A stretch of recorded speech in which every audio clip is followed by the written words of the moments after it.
Hello guys, બધાને મારી તરફથી જય શ્રી કૃષ્ણ। આજે છે આપણો બ્લોગ ડે 1 to 9। અમે આવી ગયા છે દાદાના ઘરે। આજે અમારા બાપા સીતારામ। આ છે દાદાનું ઘર। અહીંયા આયા, દાલ બાટી ખાધી। દાલ બાટી પછી હવે જઈશું પપ્પાને દવા કરાવવા આવ્યા હતા લીંબડિયા, તો લીંબડિયાથી હવે જઈશું બાકો આવી ગયા છે ગાઈસ। હવે પાણી ચાલુ છે અને આપણા ઘઉં થઈ રહ્યા છે। આટલે લઈને ત્યાં લઈને છે આટલે સુધી આપણું ખેતર છે। બસ ઘઉંમાં પાણી જાય છે, જોઈ રહ્યા છો। બસ ગામમાં રહેવાની આ જ મજા છે કે ખેતરમાં કોઈ બી ટાઈમે જતા રહો, મજા આવે। બસ ઠંડુ ઠંડુ લાગે છે। અહીંયા બહુ ગ્રીનરી જ લાગે છે। આ વખતના ઘઉં અમારા બહુ મસ્ત થયા છે। સારું એવું સંભાળ કરે છે અમારા ખેતરના।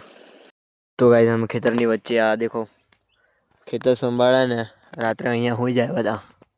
આજે અમારા જે ખેતરનું સંભાળે છે અહીંયા હોઈ જાય। અહીંથી સારો વ્યૂ આવે, પણ એ કહેતા હતા કે રાત્રે જે ઠંડી લાગે ને એવી ઠંડી આખા પાકોરમાં કંઈ નહીં લાગે એમ। અહીંયા બધા એ હોઈ જાય છે, અમારા માટે મહેનત કરે છે। અમારા ખેતર માટે બહુ બધી મહેનત કરે છે। આ અમારા દેખાય છે એ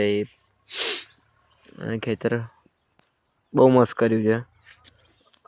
અહીંયા માળીઓ બી બાંધ્યો છે તો તાપ બેસવાની બી મજા આવે।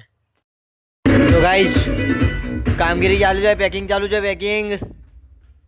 અમારા કમાભાઈ દેખો, બહુ દિવસો પછી આપણા હાથમાં આવી છે આપણી બુલેટ। મસ્ત બુલેટ રાઈડ લેશું આપણી।